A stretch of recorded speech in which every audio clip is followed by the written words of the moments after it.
Está permitindo ou não? Muito bem. Então, irmãos, vamos voltar para nossos lugares e nós estamos abordando. Pode abaixar só um pouquinho aí, só um pouquinho. Agora, aplicando o que foi enfatizado como ponto central na sessão de acontecimento bíblico. Não tem aí? O que foi? Alguém desligou, né? Não pode, né? Agora vem logo. Eu não sei quem desligou, mas alguém que desligou. Muito bem. Ótimo. Agora, aplicando o que foi enfatizado como ponto central na sessão de acontecimento bíblico. Agora, vamos pensar dessa forma. Vamos supor que eu tenho uma pessoa incrédula. Mas eu não posso dizer para ela que ela é incrédula. Para ela é crente, ela foi batizada, ela é membro da igreja, mas eu percebo que ela não entende o que significa fé salvífica. Ela não sabe o que significa arrependimento. Então, que tipo de trabalho que eu ia dar para ela?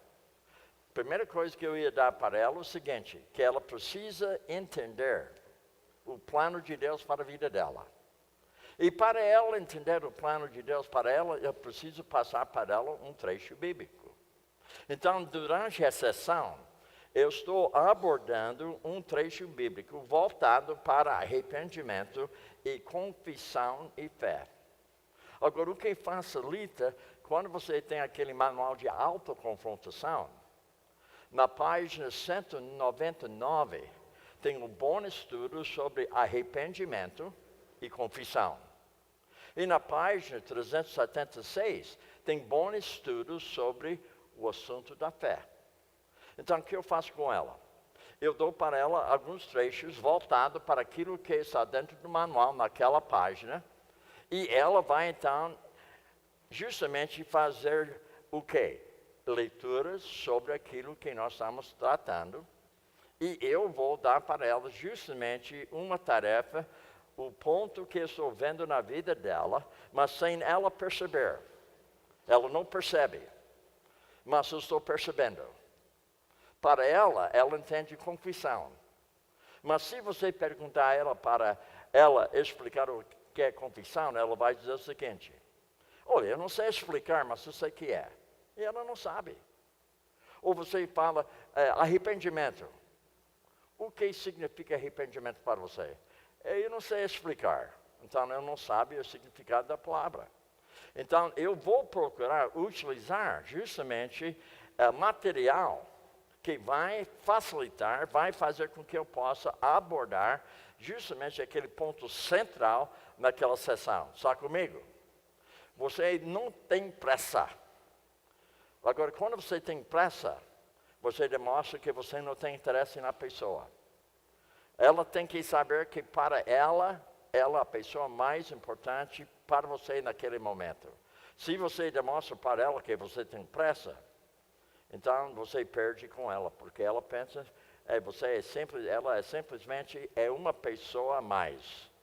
Mas ela tem que entender que ela é uma pessoa preciosa. Uma pessoa que, para você tem prazer de estar com ela. Muito bem. Por exemplo, dei um exemplo específico, pelo menos um por dia, onde você conscientemente buscou ser mais agradável a Deus. Eu já falei isso para você. Agora, notem também atribuindo leituras que explicam princípios pertinentes ao problema. Como tornar-se um cristão. Agora, um irmão hoje, ele fez essa pergunta. Se você está aconselhando alguém que não é cristão, o que você vai fazer? Eu falei para ele uma coisa que eu faço, o seguinte. Todo mundo tem celular. Quase todo mundo tem smartphone. O que eu tenho visto aqui no Brasil, todo mundo tem um desses aí. A maioria tem, não tem? A maioria tem.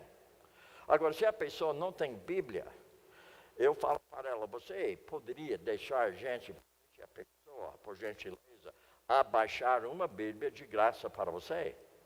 Para eu poder explicar algumas coisas sobre a biblioteca. Porque a palavra Bíblia significa biblioteca. E quando você tem uma biblioteca, ela tem prateleiras. Então, a Bíblia é uma biblioteca com 2 prateleiras. Aí eu vou explicar para ela sobre a prateleira. Aí eu vou falar para ela, então vamos pegar justamente um livro de uma das prateleiras. Então vamos na segunda prateleira, o 4 livro. Esse 4 livros se chama o Evangelho de João. E eu digo para ela, que para ela ter uma confiança maior, para ela, olha, vocês sabem que nós temos 39 livros aqui que se chama Antigo Testamento, 27 aqui chama-se Novo Testamento. E nós vamos na segunda prateleira. Mas antes de chegar lá, deixa eu explicar mais alguma coisa para você. Essa biblioteca levou 1.600 anos para ajudar todos esses livros. 40 pessoas foram envolvidas em colocar esses livros aí. E ela fica assim. Que maravilha! 1.600 anos, 66 livros. E cada livro, que é como qualquer livro, que tem capítulo. E você fala que tem versículo também. Quem é versículo? Você mostra para que é versículo. Daí, quando você chega no livro de João, você fala para ela, 1, 2, 3, João. Então, vamos puxar esse livro, para ela estar aqui no celular. Então, vamos para o capítulo 5. E ela mesma vai para o capítulo 5. Então, quando abre capítulo 5, eu falo, então, coloca o seu dedo no 24. O versículo 24. Ela coloca, logo aparece o quê? João 5, 24. Então, leia, por favor. Em verdade vos digo, quem ouve a minha palavra, quem é aquele que me enviou, aquele que já passou da morte para a vida. Deu para entender? Então, a tarefa que eu dou para ela, hoje à noite, antes de você deitar, 15 minutos, faz leitura do capítulo 5. Quando você chega no verso 24, leia 2 vezes. Aí você continua. Quando você terminar, volta para 24 novamente, leia mais uma vez. A sua tarefa é 2 perguntas. Eu creio ou eu não creio? E se você crê, por que crer? Se não crê, por que você não crê? Certa vez eu fiz isso em Teresina com um cara que trabalhava lá no hotel.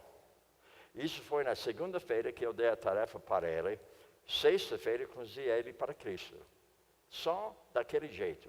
Agora você precisa ajudar a pessoa a entender como se tornar cristão. A maioria das pessoas, sabe o que eles pensam? Tornar cristão, você vai na igreja, vai fazer uma oração, aceitar Jesus, vai embora. Agora, não resta dúvida, você vai na igreja. Mas a maioria pensa que aceitando Jesus faz uma oração. Você sabe que não tem nenhuma oração que fala na Bíblia que a pessoa aceitou Jesus. Mas a pessoa faz a oração porque havia aceito Jesus. Dá para entender isso aí? Então, é bom orar, mas a oração é para você adquirir a confiança que você havia feito essa decisão. Dá para compreender agradecendo a Ele. Muito bem, número 2. Como saber que a Bíblia é verdadeira? Então, quantas vezes nós abordamos 2 Timóteo 3,16? Quantas vezes? Agora, nem lembro mais, mas eu sei que foi muitas vezes. Agora, nossa identidade com Cristo. Quantas vezes eu falei sobre a imagem dele e não sobre a sua imagem? Eu preciso me identificar com quem? Jesus. Agora, número 4, esperança. Então, dá tarefas que facilitam ela compreender que ela pode ter uma esperança em Deus. Número 5, desenvolvendo um relacionamento com Deus. Então, lembra que eu falei para vocês, João 17:3? A vida eterna é esta: conhecer a Deus, Pai, aquele que me enviou. Então, notem que você está falando sobre relacionamento. A palavra não, ou seja, a palavra conhecer, significa ter relacionamento com a pessoa. Veja também como mudar. Então, você precisa abordar trechos bíblicos com ela, como ela entende, como ela pode mudar. Amanhã, eu vou gastar o tempo todo falando sobre a pessoa deve mudar e como a pessoa pode andar. Sobre casamento e família. Agora, nós temos aqui, o pastor já falou não sei quantas vezes essa semana, livros bons sobre esses assuntos que eu estou abordando. E vocês são leigos. A maioria de vocês não sabem como chegar nessas conclusões e como ministrar sobre esses assuntos. Mas nós temos tantos livros hoje que vai fazer com que você possa manejar melhor a palavra e você passa esse livro para a pessoa, mas antes de passar para ela, você mesmo deve ler esse livro antes de passar para outra pessoa. E quando você passar para ela, você fala para ela, enquanto você está lendo esse livro, vai grifando aquilo que chama a sua atenção. E daí você então, por que você grifou? Chamou a sua atenção. Quando chamou a sua atenção, o que você está pensando naquele momento que chamou a sua atenção?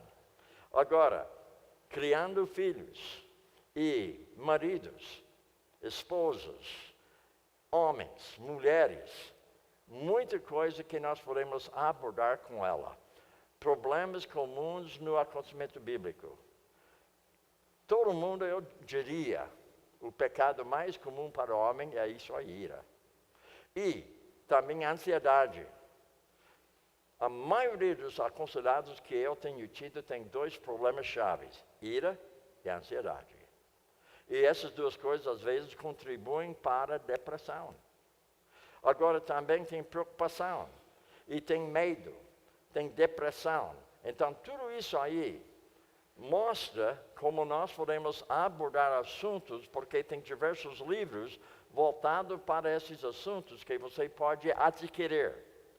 E se você é membro dessa igreja e você não sabe, vai conversar com o pastor Antônio e pergunta a ele, que livro você recomenda? Porque eu estou conversando com uma pessoa que essa pessoa está tendo problemas conjugais. Como eu posso ajudar ela? Então ele vai recomendar o livro. Inclusive ele talvez vai dar algumas dicas para você. E ele vai falar para você, antes de você dar esse livro para ela, você mesmo leia. E depois você conversa comigo novamente para eu poder dar uma orientação para você, como você pode utilizar esse livro no acontecimento bíblico. Então, na ira e perdão, arrependimento, culpa, sexo. Então, tem tantos assuntos que nós devemos entender como tratar com esses problemas. Analisando os problemas de comportamento da perspectiva do coração. Mais tarde eu vou falar sobre o coração. Por exemplo, com respeito ao seu tom crítico para com outras, escreva 5 possíveis desejos do coração que o levam a esse estilo de comunicação. Então, ela vai avaliar 5 níveis possíveis sobre o tom que ela está utilizando no momento. Tem problema lá? O que foi? Eu acho que está lá em cima. Cuidado aí. Não faça mais isso aí, você vai apanhar. Ok. Então, o que você quer tanto que você escolhe comunicar desse jeito? Então, a pessoa tem que avaliar. Eu gritei para com meu marido. Naquele momento que eu gritei para ele, o que eu estava querendo dele? O que eu estava desejando para mim quando eu gritei para ele? Então, isso vai fazer com que você possa compreender o que está acontecendo com ela na sua reação com seu marido. Mas, ao mesmo tempo, você tem como ensinar ela que a reação dela é a culpa dela. Não ligue com aquilo que ele fez. Vamos falar sobre sua reação. Porque a sua reação não foi correta. Eu sei que você quer culpar ele. Mas ele tem a culpa dele. Mas a sua culpa, você reagiu. Isso não agrada a Deus. E você mostra para ela, biblicamente, sobre isso. O que Deus pensa a respeito desses desejos que você tem. Muitas vezes, esses desejos que você tem, sabe que nós chamamos esses desejos ídolos. Você tem ídolo de coração. Agora, outra coisa que vai ajudar é o seguinte: focalizando na glória de Cristo e a sua posição nele. Então, eu quero me ver como eu estou diante dele. Para isso acontecer, uma boa tarefa é fazer a leitura de capítulo 1 a 3, e você vai anotar 10 verdades a respeito da sua identificação com Cristo. Então, enquanto a pessoa está fazendo leitura, nós nos identificamos aqui. Continua fazendo, aqui, mais uma identificação. Então, você está fazendo com que ela possa compreender que algo da glória de Deus na sua posição diante de Deus, sendo que ela é crente, ela é uma pessoa convertida, tem uma identificação, mas ela nota que essa identificação que ela tem, ela não está refletindo isso para as outras pessoas, porque ela é egoísta. Ela tem ídolos que impedem.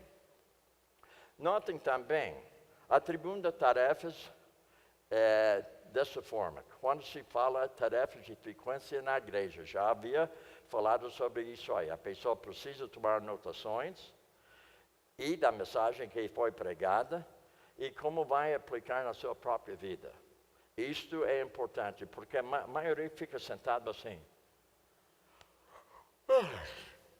Será que ele vai terminar? Eu gostei do louvor, mas ele não sabe terminar a mensagem dele. Mas quando você está fazendo anotações, parece que a pregação vai mais rápido.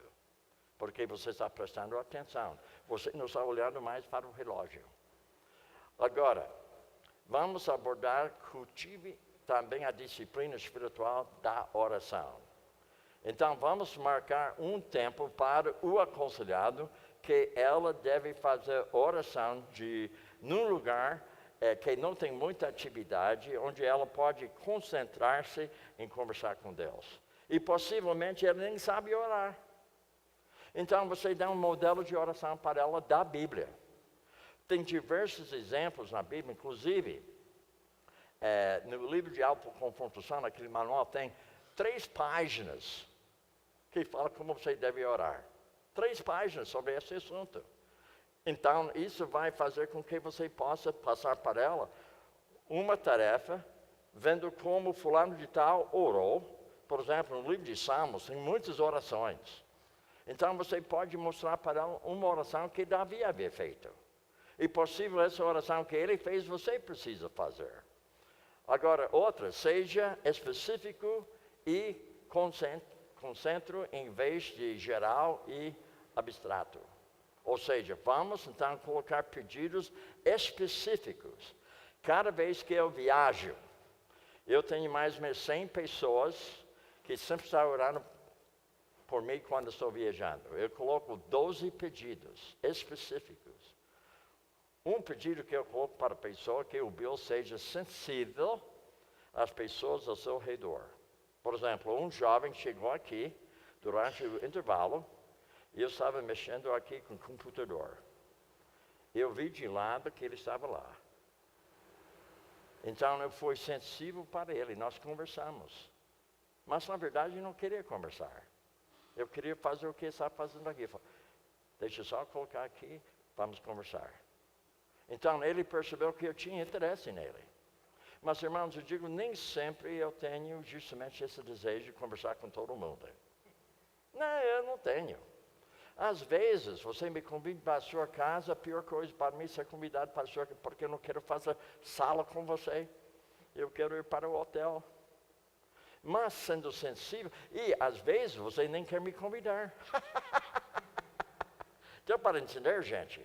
Então nós necessitamos uma oração, alguém orando a nosso povo. Seja sensível à necessidade de outras pessoas ao seu redor. Seja específico nas suas orações. Use tarefas que reflitam corretamente aquilo que foi enfatizado na sessão de acontecimento bíblico. Então, você havia enfatizado algo. Então, a tarefa deve ser em cima disso aí. E, especialmente da perspectiva do próximo passo no procedimento, ou seja, processo de quê? da santificação que eu vou abordar amanhã. Agora, veja também, tarefas devem envolver tanto o conhecimento como a prática. Não somente algo por escrito, não somente uma leitura, mas você deve dar justamente algumas tarefas práticas. Como eu havia dito, coloca 7 maneiras que você pode abençoar uma pessoa. E daí isso é uma prática. Logo mais isso se torna para você uma prática diária, que você procura ser sensível quanto às necessidades de outras pessoas. Não somente a leitura de capítulo 6 do livro Superando Medo, Preocupação e Ansiedade, mas leia capítulo 6 do livro, a mesma coisa, mas com exemplos específicos, como você pode começar a aplicar esse livro na sua própria vida. Notem também, mas leia capítulo 5 que nós havíamos abordado e onde você aplicou estes princípios à situação da vida real. Então, ela fez uma leitura, ela percebeu algumas coisas lá que ela não está fazendo, e daí você fala para ela, então eu quero que durante essa semana me dê alguns exemplos onde você havia agido de acordo com a leitura que você havia feito. Então você percebe que você deu uma tarefa por escrito e por outro lado você deu uma tarefa que ela precisa praticar. Agora, chegando quase no fim agora, demonstre o significado das tarefas e revisá-las cada semana. Então, quando ela volta, a primeira coisa que eu vou abordar são as tarefas.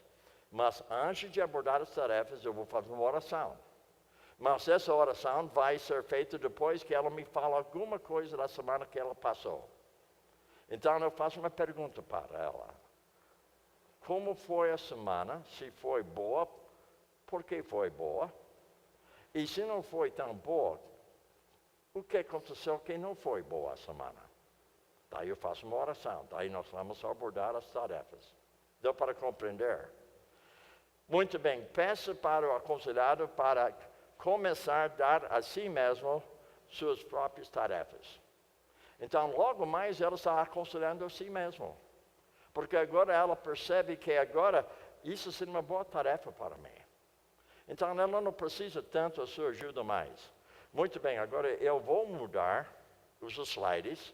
O pastor Antônio vem aqui e ele vai nos conduzir num cântico, rapidamente, vem cá.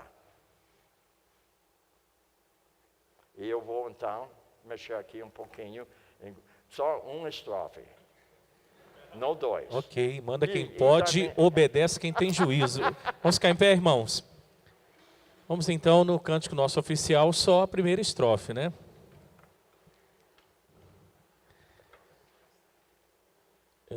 Cadê?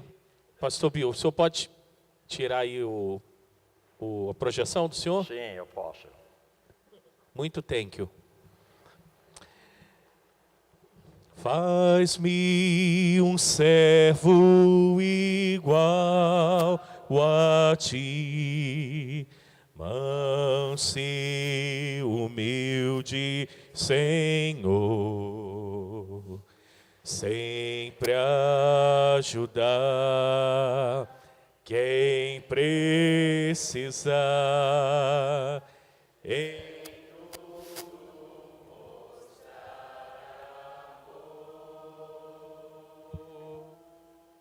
Faz-me ser um servo teu, toma-me, não sou mais meu.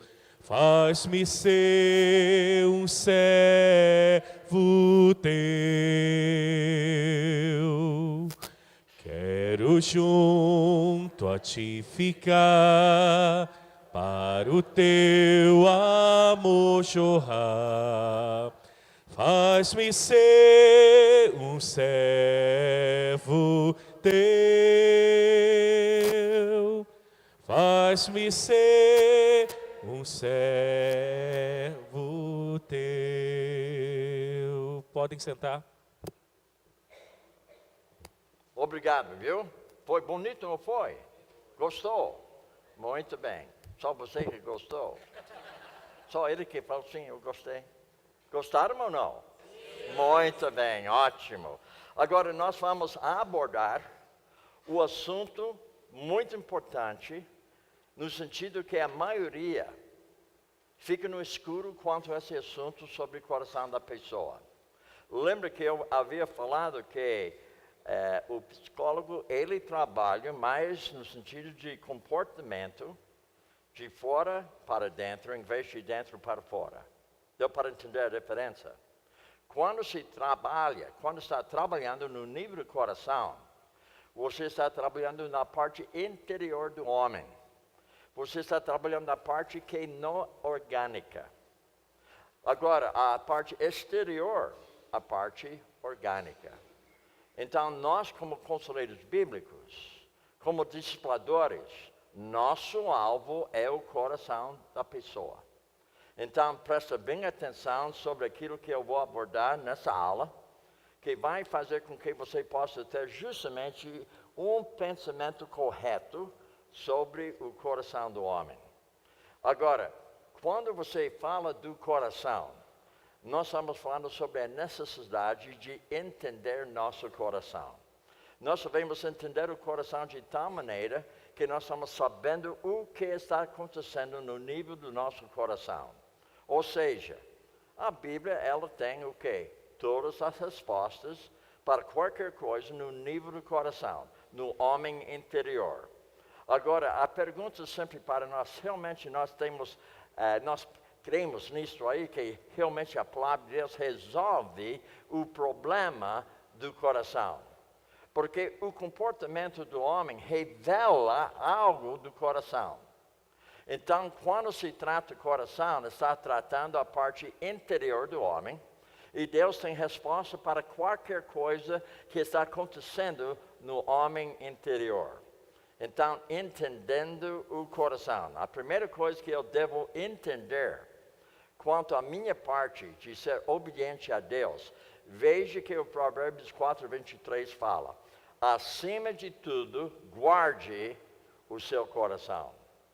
Guarde seu coração, por quê? Pois dele depende toda a sua vida.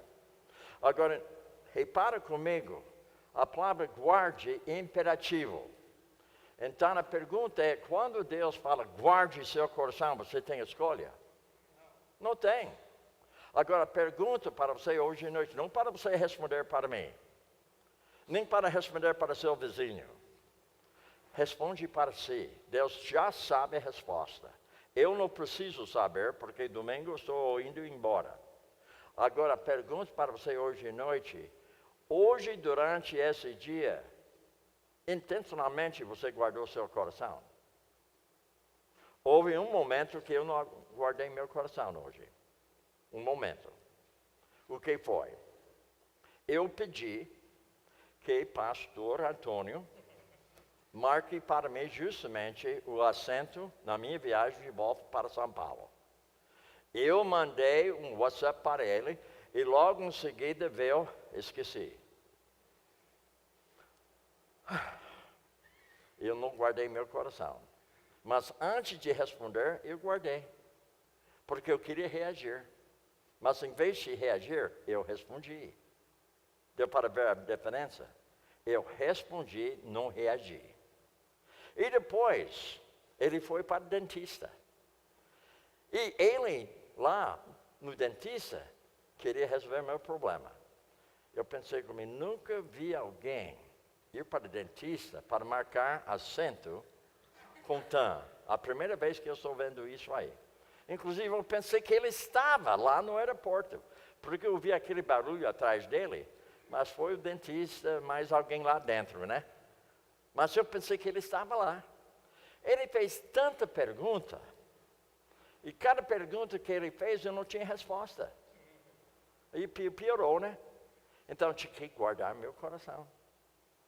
Agora, houve momentos que... Você já passou aquele momento, né? E o que complicou mais, que cada vez que ele ligava para mim, caiu a linha. Mas eu pensei que foi o Wi-Fi. A bateria dele estava morrendo no telefone. A primeira vez que eu saio com o pastor com o telefone, celular morto, daquele jeito. Mas eu tinha que guardar o quê? Meu coração. Agora, isso acontece com todos nós, não é verdade? Não é somente entre eu e o pastor Antônio. Possivelmente ele tinha que guardar seu coração comigo também ao mesmo momento. Porque eu não estava entendendo ele, possivelmente ele não estava me entendendo. Então você percebe a necessidade de guardar nosso coração. Agora eu quero mostrar algo para você que vai ajudar você a entender como guardar seu coração e a necessidade de guardar seu coração. Eu uso isso justamente na minha sala, na igreja, explicando para o aconselhado sobre o coração dele. Porque a maioria não tem conhecimento nada do seu coração. Ele diz, mas eu sinto meu coração. Mas irmãos, isso é bomba. O coração aqui é bomba, né? Quando Deus fala coração, Ele está falando sobre sua mente. Mas quando você fala mente, você baixa aqui. A minha mente. Não, o cérebro está aqui. A mente não está, o cérebro está aqui. A mente, algo não orgânico. O cérebro é orgânico, não é? Agora, veja, eu vou mostrar para você. Você sabe o que é isso aqui? O que é? Muito bem, você, gostei. Agora, você viu onde eu coloquei aquele vermelho em volta? Sabe o que chama aquilo?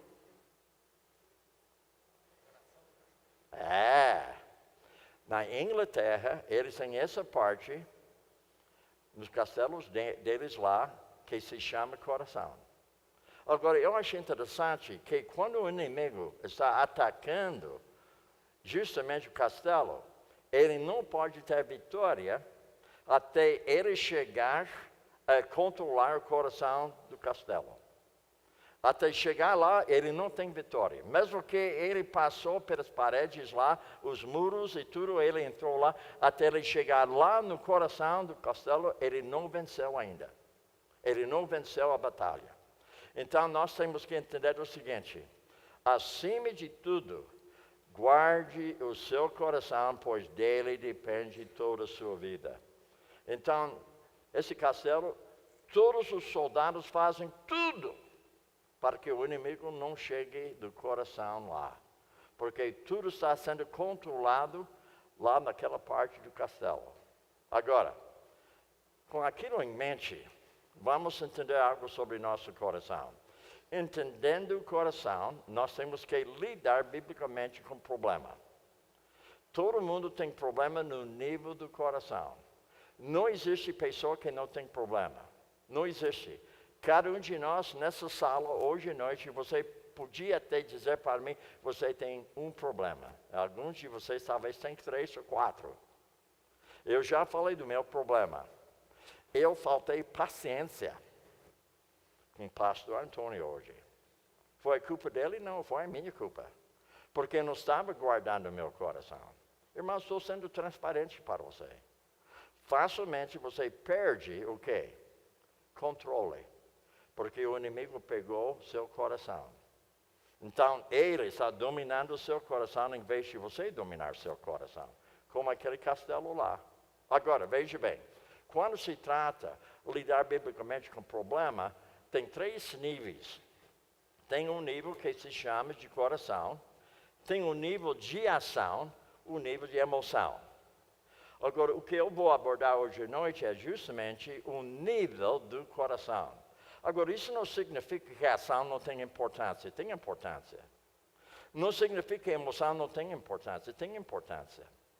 Porque a parte emocional revela algo do coração. E a parte de ação revela algo do coração. Mas o problema não é na ação, não é na parte emocional. O problema está no coração.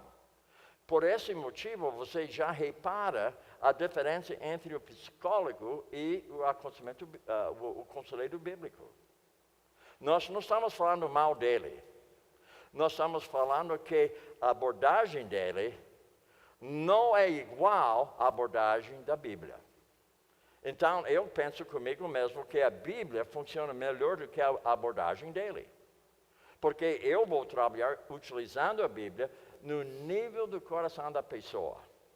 E quando se trata do nível do coração da pessoa, isso vai resolver os problemas de ação. Isso vai também facilitar para ele lidar com a parte emocional. Não tem nenhum lugar na Bíblia que nos ensina que eu preciso mudar meus sentimentos. Mas eu preciso corresponder com Deus através de ouvir a palavra, ler a palavra, estudar a palavra, memorizar a palavra, meditar na palavra e praticar a palavra, que vai fazer com que a minha mente está sendo justamente renovada dia a dia.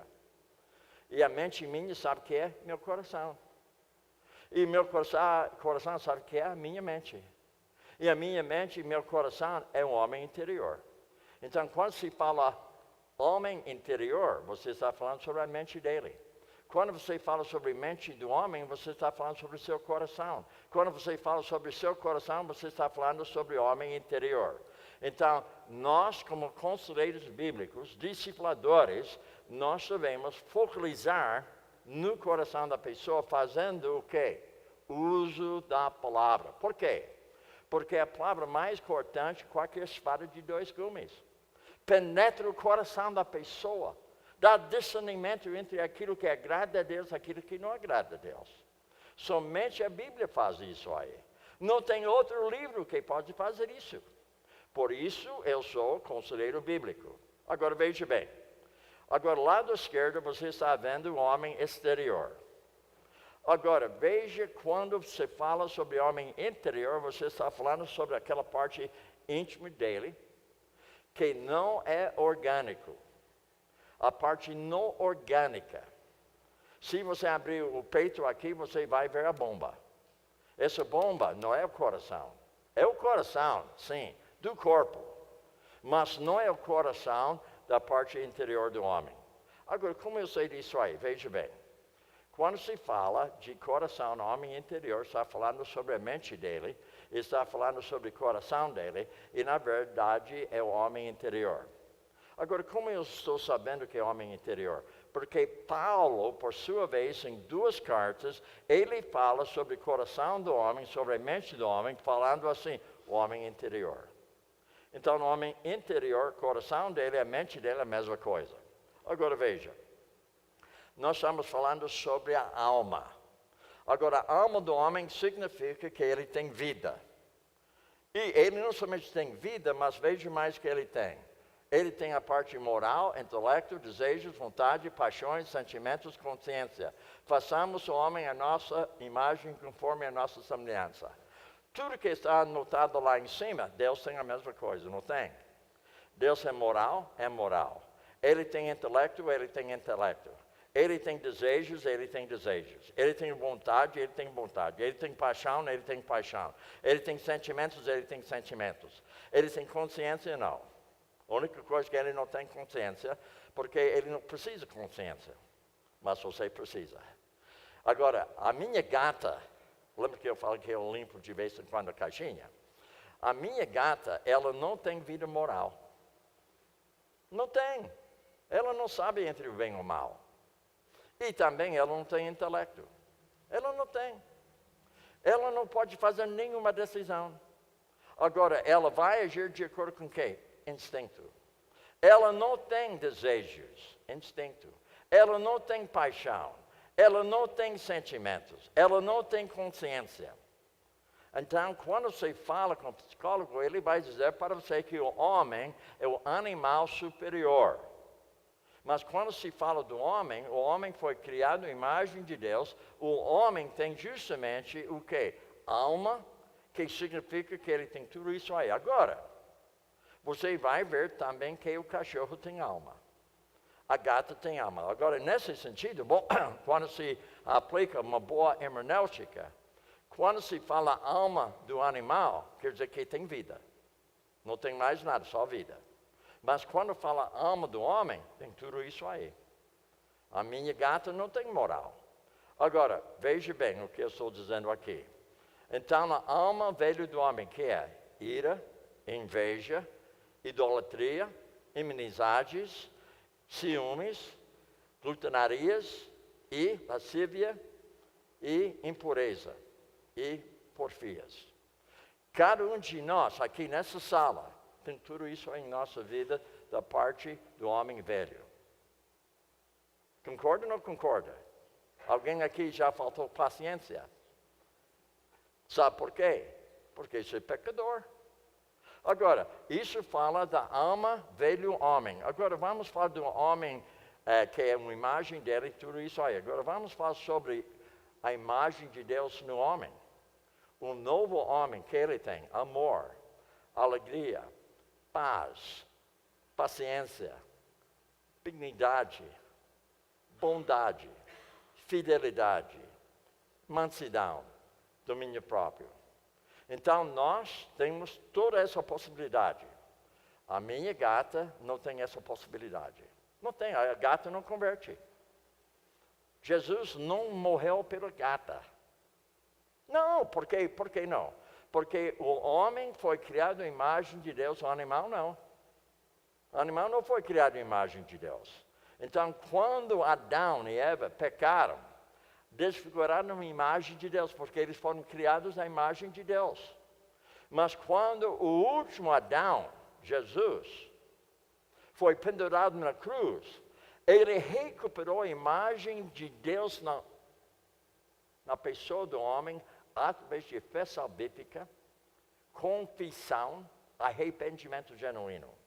Então, quando se trata com pessoa, você precisa tratar no nível do coração, porque o coração é justamente o controle da pessoa. O que ele pensa, ele fala. O que ele fala, porque ele pensou. Agora, isso é então o que? Imagem de Deus. Deus não é amor. Deus não é alegria. Deus não é Deus de paz, paciência, dignidade, bondade, fidelidade, mansidão, domínio próprio. Deus é tudo isso aí. E quando eu falo que nós devemos refletir a imagem de Deus, isso é a imagem de Deus. Lembra que eu falei sobre 4 recursos que o crente tem? Nós temos a palavra, ela é fiel, ela é suficiente, ela é verdadeira, ela instrui, ela confronta, ela anima. Mas nós temos o Espírito Santo, que ele faz? Ele me capacita, ele é necessário, ele fornece para mim amor, alegria, paz, longanimidade, benignidade, bondade, fidelidade, mansidão, domínio próprio. Então você percebe por que nós estamos falando sobre o nível do coração do homem? Porque tudo começa no coração do homem. Agora, vamos entender algo sobre esse coração. Nós temos emoções, nossos sentimentos. Nós temos a parte intelectual, nossos pensamentos. E também nós temos justamente a vontade e nossas escolhas. Nós temos também nossos desejos e paixões. E também nós temos conhecimento entre o bem e o mal. Então, o que acontece? Isso é o centro de controle, como aquele coração do castelo é o centro de controle daquele local. Então, o que é importante é o coração do homem. O coração do homem é o lugar de controle. O que eu penso, eu vou falar. O que eu falo, porque eu pensei. O que eu faço, porque eu pensei. E o que eu faço, demonstra o que eu pensei. Então, notem que nós estamos tratando justamente a parte que nós chamamos o coração, o homem interior, a mente do homem. Agora, o psicólogo, o que ele trata? Ele trata o que se chama condutismo, ou seja, a parte exterior. Agora, não resta dúvida que ele quer fazer o melhor para a pessoa. Ele não quer que a pessoa seja mentirosa. Ele não quer, ele quer que a pessoa não mente mais. Mas você só vai atingir isso aí trabalhando no nível do coração da pessoa. Mudando a parte exterior não é permanente. Mudando a parte interior se torna permanente para nós. Agora, veja também que nós temos nossos desejos e paixões. Agora, quem não tem conflito aqui? Alguém tem? Não tem conflito? Todos nós temos conflitos durante o dia. Eu já falei para vocês, eu tinha conflito comigo mesmo hoje sobre marcar assento no avião. Tinha conflito. Agora, quem foi culpado? Eu tinha conflito. Mas eu preciso o quê? Eu preciso não reagir, mas eu preciso o quê? Responder. Quem que está reagindo não está agradando a Deus. Quem que está respondendo, ele está agradando a Deus, porque para responder, você precisa refletir. E se eu estou refletindo, o que eu estou fazendo? Não julguem para que vocês não sejam julgados. E hipócrita, tira a primeira viga do seu olho. Então, quando o pastor Antônio falou, eu esqueci, eu julguei. Não me julguei, eu julguei ele. Eu penso, mas por que ele esqueceu? Eu falei para ele domingo. Hoje é sexta-feira, esqueceu. Mas eu não me julguei. O julgamento para mim, eu faltei paciência. Deu para entender isso, gente? Mas eu queria culpar ele pela falta de paciência minha. Nós, como pastores, nós estamos sendo transparentes para vocês.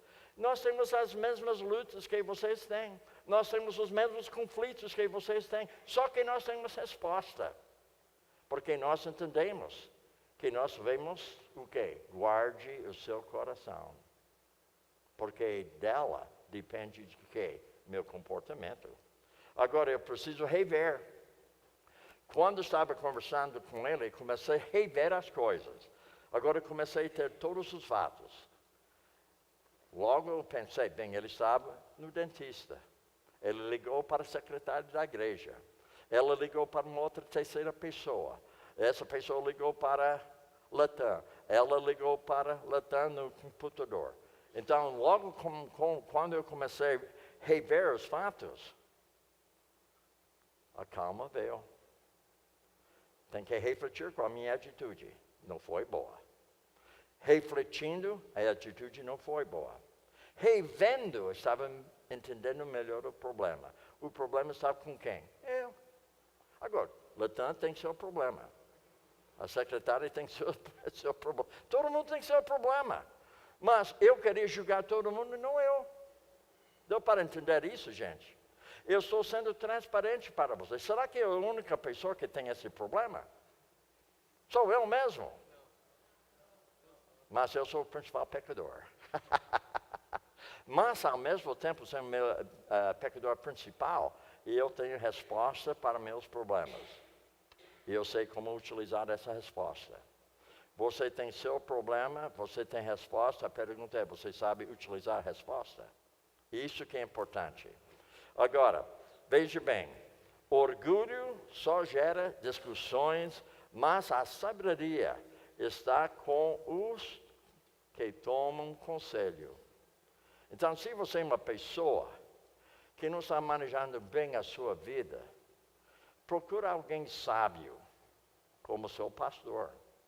Procure ele, para você entender como você pode lidar com esses problemas que nós estamos abordando. E se você já sabe lidar com esses problemas, procura ajudar outras pessoas ao seu redor que não estão lidando bem com seus problemas. Notem outro trecho bíblico aqui. O tolo não tem prazer no entendimento, mas sim em expor seus pensamentos. Isso foi meu problema hoje. Eu tinha prazer, não no entendimento. O que era melhor para mim hoje, expor meu pensamento sobre o problema. Então, eu estou sendo transparente para você. Isso não é a primeira vez que isso acontece comigo. Mas eu sou constante em tratar esses problemas na minha vida e a maioria não percebe que eu tenho esse problema. Mas eu tenho resposta. Agora, o primeiro a apresentar a sua causa parece ter razão, até que outro venha à frente e o questione. Então, você entende por que eu estou tratando o nível do coração hoje à noite? Porque seu problema não é ele, não ela, não as circunstâncias, não seus sentimentos, seu problema é seu coração. Uma vez que você começa a lidar biblicamente no nível do seu coração, você vai começar a ter vitória na sua vida em diversas áreas que até hoje você não tem. Por que fazemos o que fazemos? Uma boa pergunta, né? Por que eu faço o que eu faço? Agora, veja bem. Tribulação sempre facilita reações em nós, assim como o sol sempre facilita crescimento. Então, percebe o que ele está dizendo? O sol, batendo uma planta, consegue crescimento. Reações corretas, ou seja, respondendo aos problemas, tribulações na minha vida, fornece para mim crescimento. Irmãos, eu acho que eu cresci hoje 1 centímetro hoje, porque eu lidei com o problema biblicamente. E Deus estava lá olhando para mim, parabéns, viu? Você está praticando o que você está ensinando para eles. Você perdeu a paciência com o pastor Antônio, você não perdeu? Então você tratou logo. Parabéns, viu? Deu para entender, gente? Isso que nós devemos fazer. Agora, muitas vezes o nosso fruto é realmente os espinhos de brigas e conflitos, angústia e ansiedade. Oh, veja como é feia, né? Espinhos, adultério, medo, preocupação, conflitos, brigas, mentira, ira, vícios, glutonaria. E calor, qual a sua situação? Então eu vou começar a culpar tudo que está em volta de mim. Porque essa ira minha não é minha ira. Alguém não me tratou bem. Eu não tenho ira. Mas ele me tratou tão ruim que a ira minha, não é minha, é dele, porque ele não me tratou bem. Percebe como a gente gosta de culpar outras pessoas e circunstâncias? Tiago 4:1 diz o seguinte: de onde vêm as guerras e contendas que há entre vocês? De onde vem? Irmãos, hoje meu problema foi, meu coração, não essa bomba, o homem interior, aquilo que não enxerga. Não vem das paixões que guerreiam dentro de vocês. Agora, entendendo o coração, veja o seguinte: a razão do problema, no entanto, são os nossos desejos mal direcionados. Falta 3 minutos, calma, estou olhando lá. Muito bem. Então, vamos ver novamente o problema aqui. Você está vendo o problema aqui? O problema está no coração. Está vendo aquele coração lá embaixo? Tudo isso vem do coração do homem velho, do homem que não tem como agradar a Deus sem um homem novo na sua vida. Agora, veja também, estes desejos do nosso coração moldam nosso agir e nosso falar e nosso pensar. Então, tudo que está no meu coração vai influenciar como estou agindo, como estou falando, como estou pensando. Tudo vem do meu coração. Pelo gozo das coisas deste mundo, tornam-se facilmente mal direcionados. Então, você só está vendo do seu lado. Você está desejando algo para você. Agora, voltando novamente, veja. Nós temos desejos aqui. Prazer, poder, reconhecimento, posições e paz. E tudo isso vai fornecer para nós adultério, medo, preocupação, conflitos, mentiras, brigas, iras, vícios e glutonaria. Até nós poderíamos colocar outros espinhos aí. Agora, Mateus 15:20 fala o seguinte. Veja o que ele fala, é bem claro. Então Pedro pediu, explica-nos a parábola. Imagina, Pedro está ali, explica para mim o que significa, porque eu não entendi nada que o Senhor falou. Para mim aquilo foi outra língua, nem entendi o que foi falado. Explica-nos. Será que vocês ainda não conseguem entender? Perguntou Jesus. Às vezes eu fico olhando para Pedro, será que você não entendeu o que ele falou? Eu entendi, por que você não entendeu? Mas sendo que esse moralista convertido, bonzinho demais, eu vou explicar mais uma vez. Não percebem que o que entra pela boca vai para o estômago. Agora, parte orgânica, não é? Estômago. E mais tarde vai ser expelido. Parte orgânica. Daí ele fala, mas as coisas que saem da boca vêm de onde? do coração, da mente, do homem interior. E são essas que tornam o homem impuro. Veja, ele continua falando, pois do coração saem os maus pensamentos, homicídios, adultérios, imoralidades sexuais, roubos, falsos testemunhos e as colunas. E essas coisas tornam o homem impuro. Mas o comer, sem lavar as mãos, torna-se impuro. Agora, notem que nós estamos tratando justamente o nível do coração. Muito bem, amanhã, de manhã, eu vou terminar essa parte e nós vamos entrar logo na parte de o quê? Santificação progressiva, onde nós vamos abordar duas palavras-chave: despojamentos, revestimentos que fornecem renovação da mente. Amém, aleluia, amém. Amém. Irmãos, vamos